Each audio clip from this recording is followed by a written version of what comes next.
Right. What we're talking about. Next time we'll have a good U.S. history conversation. All right, folks, I went ahead and I started the live stream. Hey, if you're joining us, it is September the 4th on Friday, and we're going to start our next unit on the progressive era.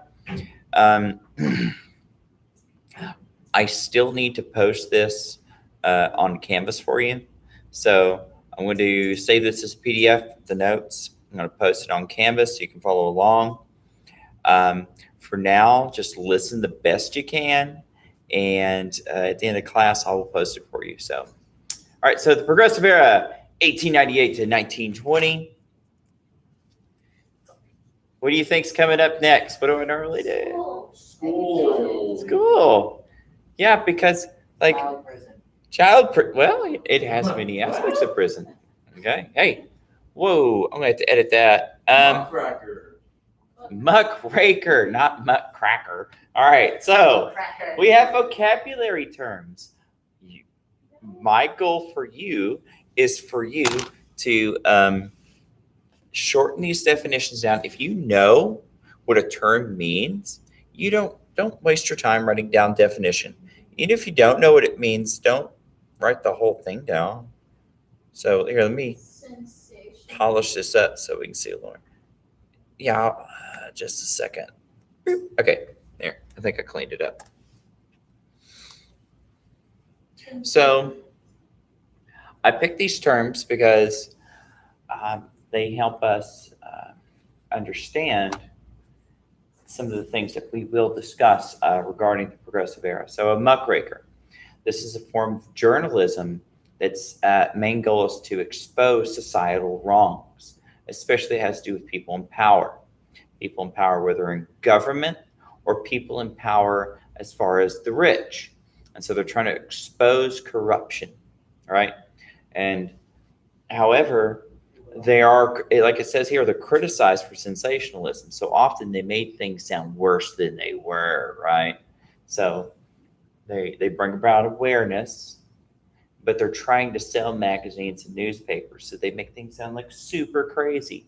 Like Upton Sinclair, the author of The Jungle, is accused of this because he would write in The Jungle about factory workers falling into the lard maker and being cooked in with the hog fat and then served to people. And that really didn't happen that way. But the working conditions were still bad. You have a question? Too bad. All right. Reform. Changes, often political, to address abuses or injustice. So a reform is a change in a system to make it better. It's supposed to improve it. So progressives, it's a term we still hear today, advocates for making reforms to the social and political status quo. So progressivism was a political movement, and still is today, that was mostly back then found in the Republican Party, though you will find it within the Democrat Party as well. Today, you find progressivism within the Democrat Party. So advocates for making reforms to the social and political status quo. We'll talk about some of the early motivations for this. Some of the early motivations for progressivism was inspired by German reformers and also inspired by a sense of missionary activity found in a lot of churches. Suffrage, it's the right to vote. That's it. Recall, the removal of elected official from office. Recalls are still voted on today. Referendum, when the elector votes directly on a legislative measure. This is when so this is how laws are made by a representative. Initiative is where voters can propose a legislative measure directly for popular vote. So this is when people often get they might have to have like 1,000 signatures so that like the local government will look at something, right? So it's like, we got 1,000 signatures of people saying we want to ban envelopes in the mail. So we want to put that forward as well. I don't know. It's just something weird. So, and then it could get proposed. It could go up and then they could vote it down because it's craziness.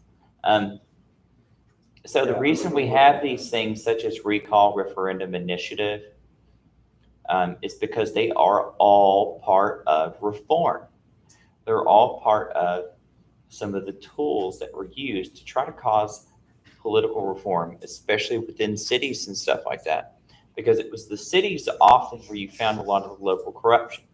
So don't worry, there is plenty of corruption in the state and federal governments as well. Because, I mean, and that's why we're going to have this area of reform. Or, I'm sorry, this era of reform. It's because of all that corruption we were talking about.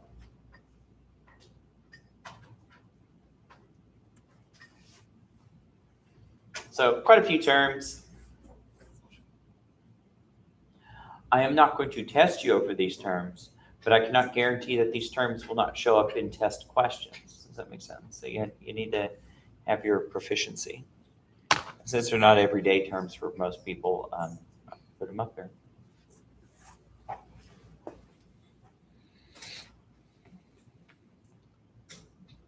Mr., but with a weird looking R, white nerd. It's not my handwriting, don't worry. I know it's. Okay.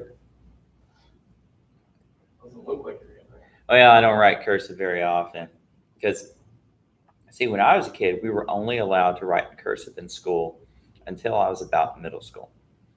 But since then, I use cursive so irregularly. Sometimes there's some letters I'm like, I forgot how that looks in cursive, and I got to think about it. I'm like, I write in cursive more often than I do with print because when I'm reading for myself, when I'm writing for myself, I write in cursive. When I'm writing for someone else, I usually try and write in print. Because my cursive isn't as legible as my print. As far as Cursive looks like the cursive for the Congress. yeah, I can read mine though. They probably can read that. I can't read. I can't, and that's why I don't write it for other people. I write it for myself. well, all right. We just learned something important. All right, y'all ready to move on, kids? Are you ready, Okay. kids? I like my house. So, those are our terms.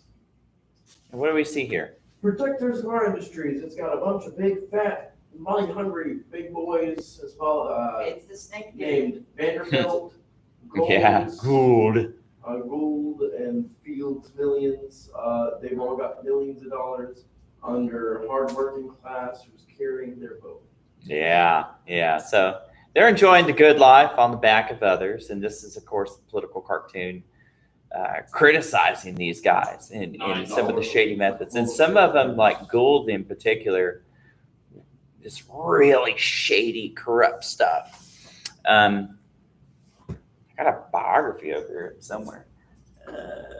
It's actually not that bad. There's not a lot of books from this era that I'm like, oh, that was okay. I like that. But this is one of the ones I kind of like.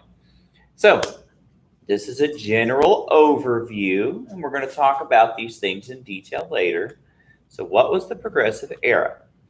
I wrote this period of U.S. history was characterized by a rise in reform movements in response to political and social conditions of the Gilded Age.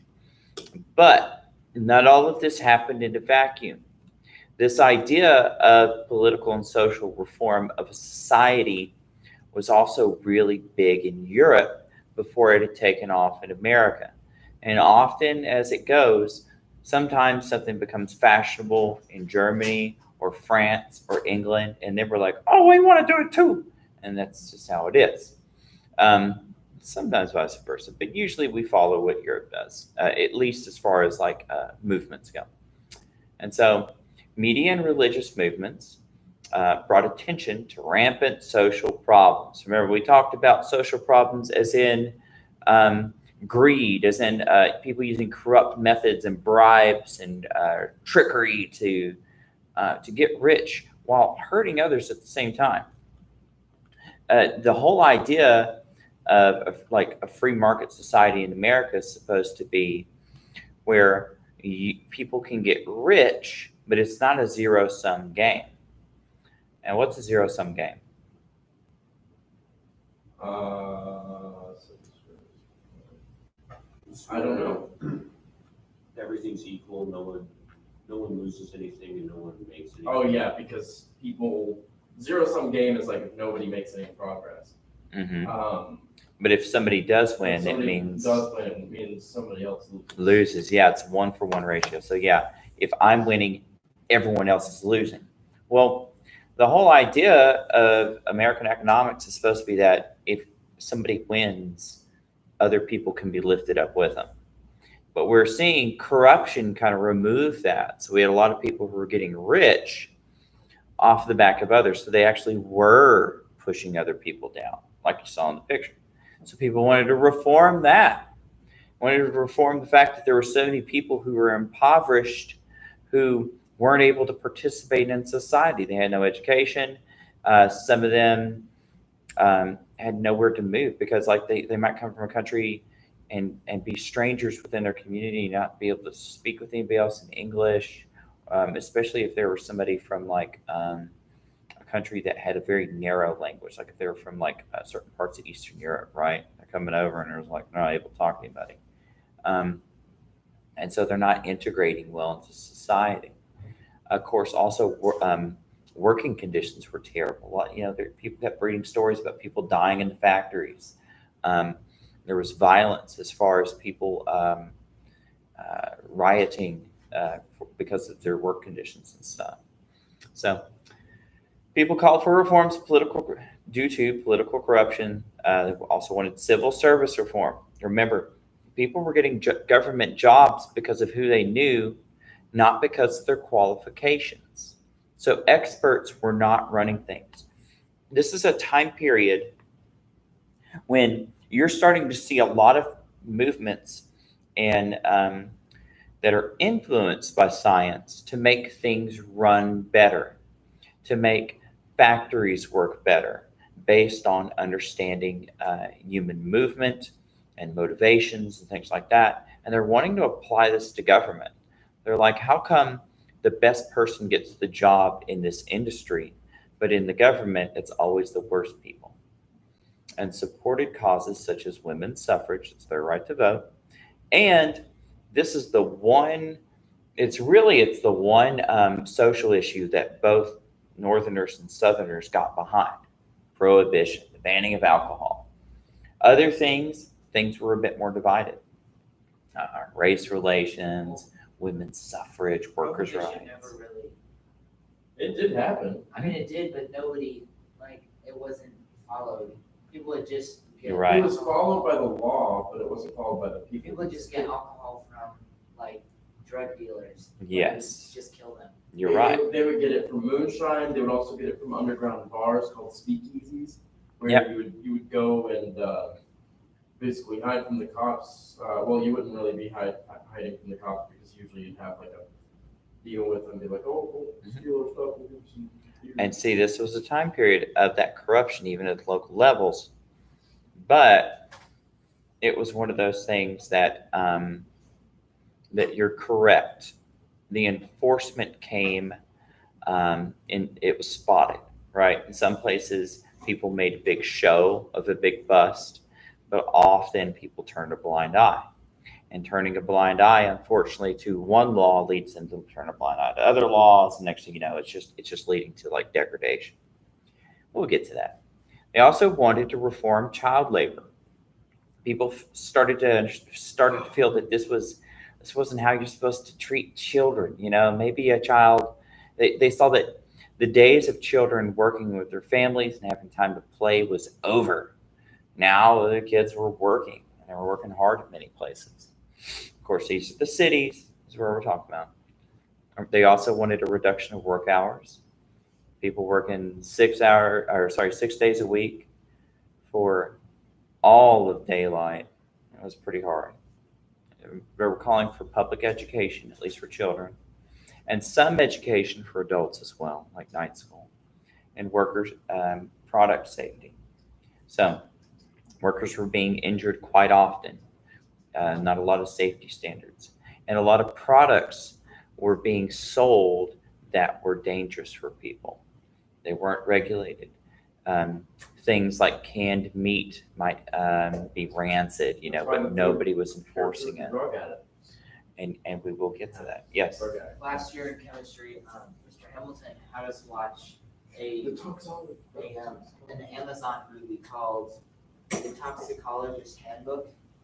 Such a And good. it talks about actually this period right now where the prohibition and how people would die from alcohol and how people would die from rat poisoning. They poison the rats in the cellars and then it would like get up into the rooms. They talked about Yeah, fumigation. rancid meat. Yeah. It's funny you mentioned that. I knew this one old guy. He grew up in Tyler, and he said, I think it was downtown or it was just past it, North Tyler. There was like a Dr. Pepper factory, and so they had vats of it, but the vats were open overnight, and rats would be like, "Oh, that's so sweet." They'd go drink it. Sometimes they'd fall in and drown. And his job as a teenager, before he went to school, is he would go in with like a fish net and he'd scoop them out, throw them away, and they'd still bottle the Dr. Pepper. So. Never drink. Wait, what? Yes, ban Dr. Pepper. Coke is so much This old better. guy I knew, yeah. So, you know, so No, Coke had cocaine. yeah. So yeah, virtually the same thing. Yeah, Wait, Wait, that was true, right? way yeah, back like- when. When it first came out. what? Yeah, I mean, there were certain things back in the day Coca-Cola. that weren't illegal yet, and a lot of them were substances that are illegal now. Why Such do you as think opioids It's and stuff called like that. Coke. It's because it was named with the cocaine leaf. What about Sprite? I don't think so. No, it was just Coca-Cola from my Okay, understanding. Google. Sprite has always been pure. But yeah, a lot of When did things like, Coca-Cola start, and when did they remove cocaine? well, yeah, a lot of things like cocaine used to be sold as medicine for alertness. Gosh, that Okay, explains so much about So, listen, I mean, there used to also be a morphine epidemic too, because they didn't understand the dangers of addiction at first, and they thought it was good for things like headaches and stuff like that. Coca, But then it started leading to just rampant addiction problems and stuff. Coca-Cola started, like it was introduced in May 8th, 1886. And Okay. it was, had cocaine taken out of it in 1903. There you have it. So for about 20 years, it had cocaine in it. All right, so Yummy cocaine. How much it wasn't? Bales of cocaine from Low it probably didn't need a lot, but just to make sure that people wanted to buy more. Wasn't- Yeah. So they literally made them addicted to Coke. Well, that's what tobacco does, right? I mean, Yeah, what do you think tobacco does? and vapes and all that stuff. I mean, they sell a product that you feel like you have to have more of, no matter what you think of it. You know. All right, so last one. During this period, we saw the passage of the Pure Food and Drug Act, antitrust acts, and a trust, of course, is when you have businesses agree to work together to push out competition. The creation of the Federal Reserve, and the Federal Reserve is going to change a lot of things. It's going to change how our interest rates work, and it's going to move us away from having money based on specie, on precious metals. Eventually, it's going to be more of a promissory note. And also the passage of the 16th, 17th, and 19th Amendments as well. All right. So, hey, what do we see here? Women's suffrage. Hmm? Women's What do you think temperance was? It was, no, I'm pretty sure it was the alcohol. Yep. Yeah, the temperance movement was for prohibition of alcohol. So, all right. But this was a movement that was actually pretty big before the Civil War. And it was one of the few issues, like I said, the North and the South agreed on. It was often championed by women because, I mean, they're the ones who are impacted the most by alcoholism, right? Like you think about a city worker. It wasn't too uncommon for city workers. They would go to the saloon after they worked in the factory. Saloons did a lot of things back then. A saloon might have a gym, it'd have a bar. That's where they could vote. That's where they would meet also women of ill repute. And so next thing you know, the husband comes home late at night, drunk, lost all of his money, and often would bring home a venereal disease. And so it was women who often had to deal with that. Now the kids don't have money for food. Now she has a sickness that she didn't ask for, and the guy's stinking drunk, and he's probably mean. So it was pretty popular, and it was often churches often supported it and helped lead causes for it. And so it was an attempt to try to fix a lot of problems at once, right? So, time for reform. Now, progressive-minded Americans, remember this is my lecture notes, so don't write it all down. I just put my lecture notes so you can hear me and see it.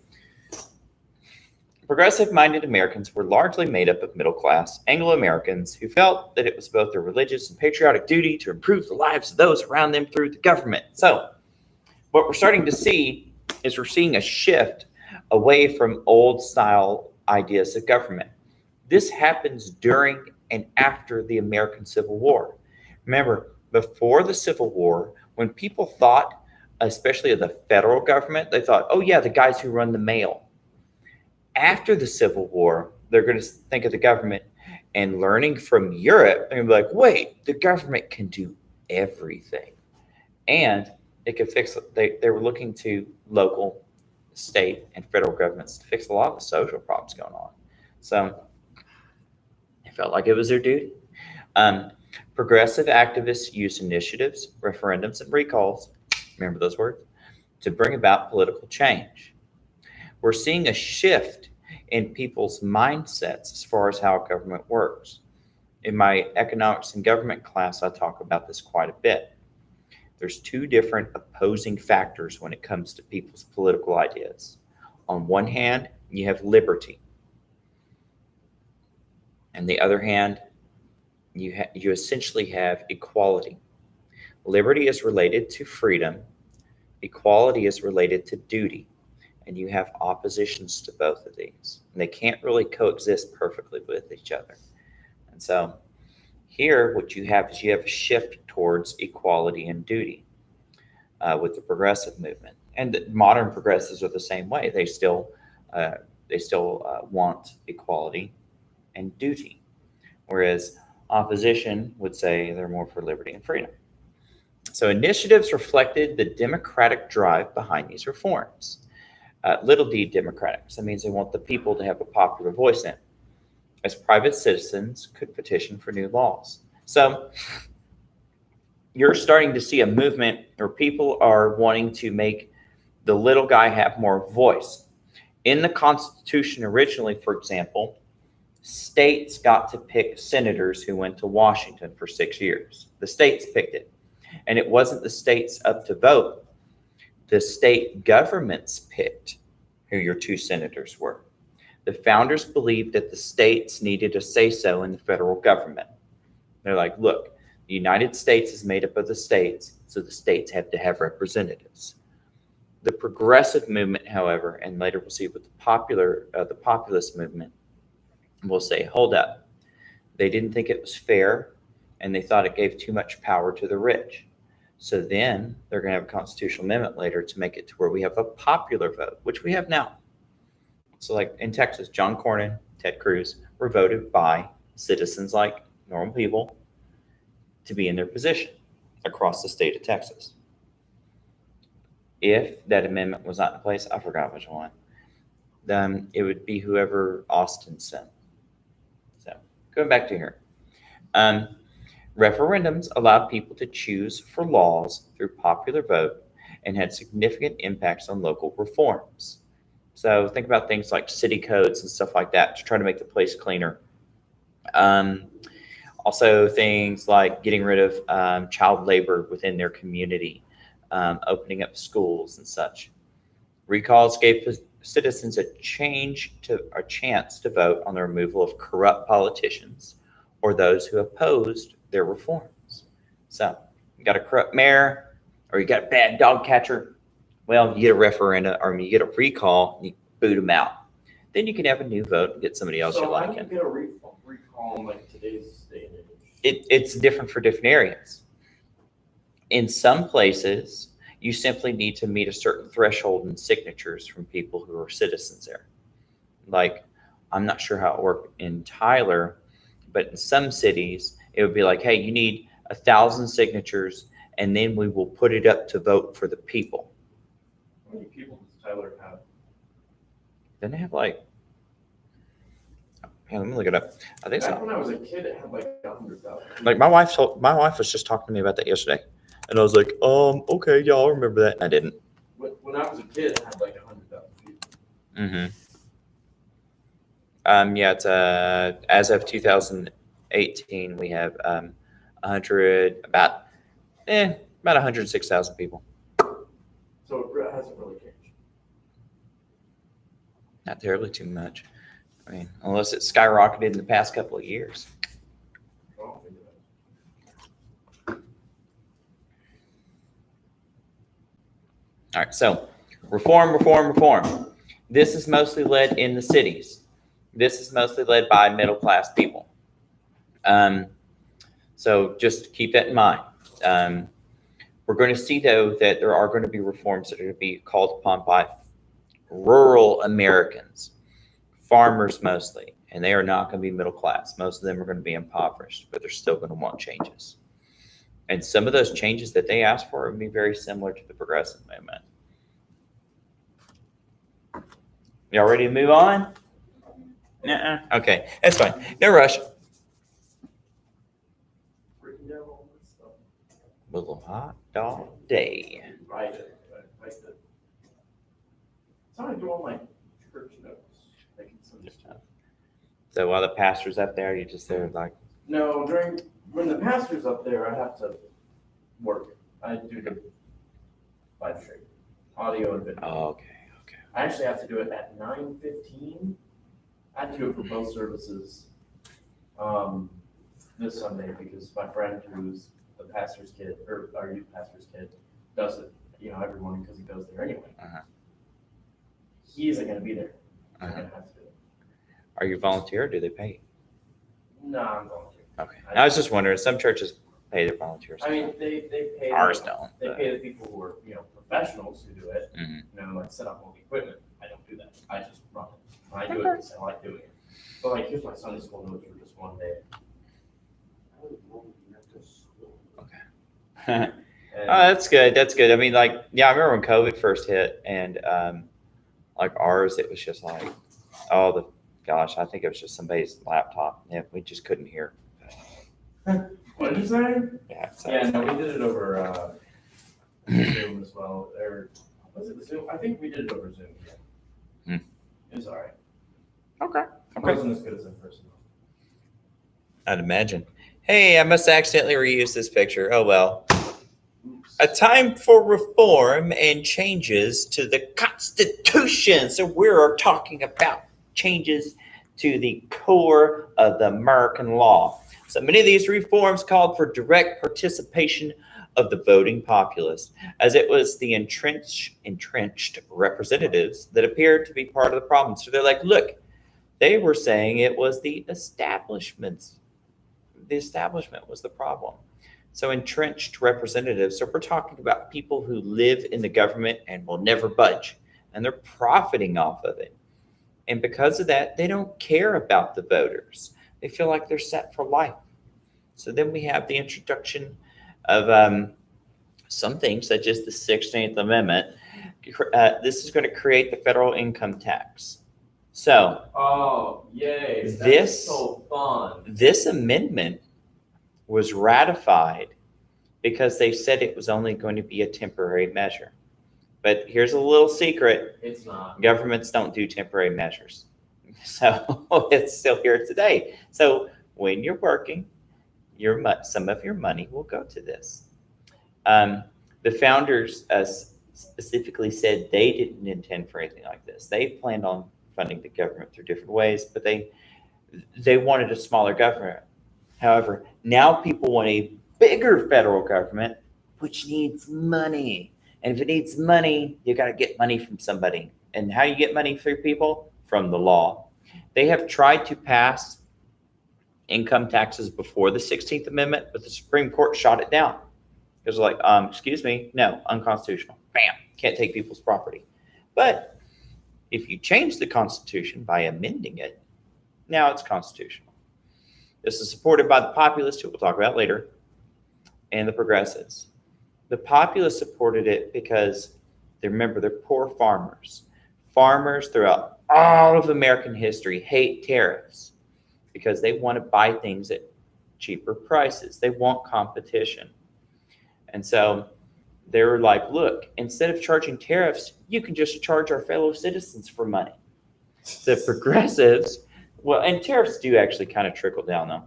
Progressives who wanted expanded governmental oversight. They're like, hey, we need to expand the government and also measure and check on it more. We need money to do that. Bam, let's tax the people.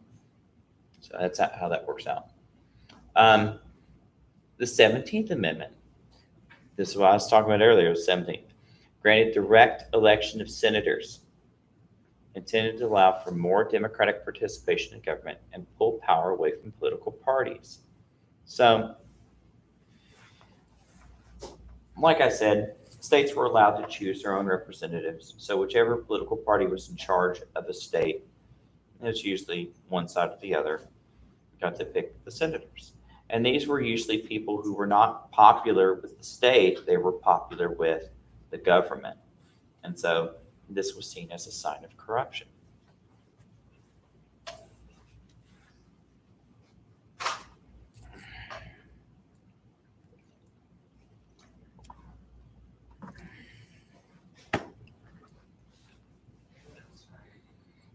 Does anyone else? Just you. No, it's just you. You're the only one excited about it. Yeah, I'm ready for the day to end and to get home and enjoy the 3-day weekend. Anybody else? Yeah, don't forget your homework. What is? There you go. I think we'll do one more after this. Except we have Miss Cook. I know. But we definitely have to do homework for her. There's no way we can get away in that class and not do it. Some classes you can like kind of put it off, stall, or just like not do it altogether. Her class, yeah, you have to do that. Like in Miss Martinez's class last year, I don't think I wrote a single essay. I think I maybe wrote one, and I passed with like a B+. What? Yeah. You didn't learn your tricks. Yeah. I didn't do a whole lot in my class. I put off a bunch of stuff. It's just because I really don't like English. I don't like literary analysis. I really hate literary analysis. It's a And good so skill to have.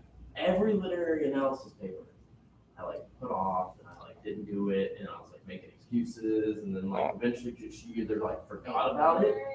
I She hated either, like, it. forgot about it or like didn't care enough to give me a bad or good grade. So Huh. I eventually blew it up long enough to like not have it affect me. I hated it when I was your age too, but my English teachers always had me read the kind of books that were just like made for old women. And so I was just like, Well, we So- read- I was like, oh, like I don't want to read Anne of Green Gables again. You know, it was like that. It's just cheesy, boring romance novels. why? Like so. See, it's the opposite for us. It's not cheesy, boring romance. It's boring, Gory death. Yeah. cheesy. Well, that's good. Boring. That's like this dude Who am I? threw this spear and it stabbed this guy through the clavicle and like sheared him in half. And for some reason, His that blood represents stood out. life, liberty, and the pursuit of happiness. And What Christmas. she Don't like forget Christmas. she like makes us read like all this random crap, and it's like, by the way, didn't you see all of the symbolism in this book? And we're like, no, I just read a story about a dude who fought dragons. Okay. Well, here's the thing though. I mean, Good. that's why you're supposed to have cultural references so you can see symbology. If you don't know the cultural references, like when I was a You know kid, about the ancient when- German- when I was a kid, for example, I loved The Lord of the Rings and I loved The Hobbit. And then it wasn't until I was an adult I was told it had anything to do with Christianity. I was like, what? So I didn't know that. It's because I didn't get it. But then when I was told that, I was like, oh, and it was like mind blowing. I finally got it. So, Lord of the Rings. Christianity as in like Christ? Yes. Would How it did be you not Frodo? see that? well, yeah, the Lord of the Rings is all about like the. Christ should be Frodo. No, Christ is symbolized by Gandalf. Gandalf, because he comes back. Yeah, Okay. Who's and Gollum? so Gollum would be like. Gollum's the Gollum is the dude who. But you know who's he might be Judas. He might be Judas. But Gollum has to be Judas. all right, but moving Sam on. has to be Judas. But yeah, it has the story of the apostles. They have I mean, and they meet the elves, are kind of like the angels, and they're given kind of like the Last Supper and all this The other stuff. humans are obviously. Actually, I guess. Yeah. Yeah. Sort of. Yeah, demons are demons. Anyway, yeah. Well, it's because he was a Christian person. Today I learned. Hey, what do you see here? Lewis was like his best friend and slash enemy. Yeah, he's who converted People C.S. emptying Lewis. buckets. Yeah, he's. Yeah. Oh, I didn't know that. J.R. C.S. Lewis was converted a- C.S. Lewis. He was an agnostic, but they were friends, and he can. Huh. Tolkien tried to make him into a Catholic, but he's like, no, I'll be a Christian, but I'm not going that far. I So, hope you're a Christian. I'm not glad. all right. So, what do you see here? People dumping alcohol into Yeah. So we were talking about That guy prohibition. does not look very happy. Well, I'm pretty sure. That guy right here. This man looks very angry about what he's doing. It's like, oh my gosh. If you want to, you're always welcome to type your notes. Hey, 18th Amendment legalized nearly all distribution, sales, and manufacturing of alcoholic beverages. So, alcohol was still allowed for religious roles, which some churches use, like I was just saying, Catholics. Also, for some medicinal purposes, because alcohol was used, of course, in some things like cough syrups and stuff. And also different kinds of alcohols that were used for manufacturing, like wood alcohol and stuff. This period was known as Prohibition. An entire black market for alcohol boomed overnight, which y'all were talking about earlier. Wait, illegalized or legalized? Oh, shoot. Illegalized. I'll fix that. All right. So, yeah, illegalized. And organized crime will develop to capitalize on people's desire to still have legalize all distribution. ill. Yeah, it was illin.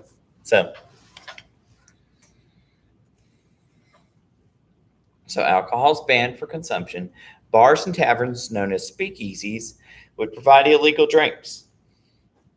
And these were all over the place. And kind of like the war on drugs we have now, there's still a demand. So people are trying to fulfill that supply with illegal manufacturing and distribution, right? So, oops, my bad. All right, so federal agents and local law enforcement tried to fight against organized crime and illegal distribution of alcohol. So I think we're going to talk about it later. But yeah, this is when you start having the mob develop, especially in places like New York and Chicago. You're also going to have the federal government create the FBI to try to fight this. So through the expansion of this regulation, you see an expansion in both crime and, once again, an expansion in the government. So, and you really see that with a lot of these amendments. Like, for example, with the income tax, well, now you have to have, the government has to expand in order to absorb these taxes. Like you have the IRS and stuff. 18th Amendment. Well, if you're going to regulate something, now you have to have an enforcement arm to go out and regulate it. Now, if more people are going to prisons, you need more prisons, and more people are going to court, you need more courts. So you see the growth. You see the growth thereof. And this, of course, is going to happen with a lot of things in American history. Whenever you have a war, you see an expansion of government. Whenever you see a tragedy, you see an expansion. Whenever you have an amendment, usually you do too. So, okay. And now today, most things around you within the world have a law or two or thousands regarding it. And there are branches of the government that are there to make sure that those laws are followed or watched or something. So, this will be our last slide for the day. Okay. I'm going to go ahead and end the live stream. I'm going to try to save this as a PDF and post it on Canvas for you. See you later. How much time do we have left to class?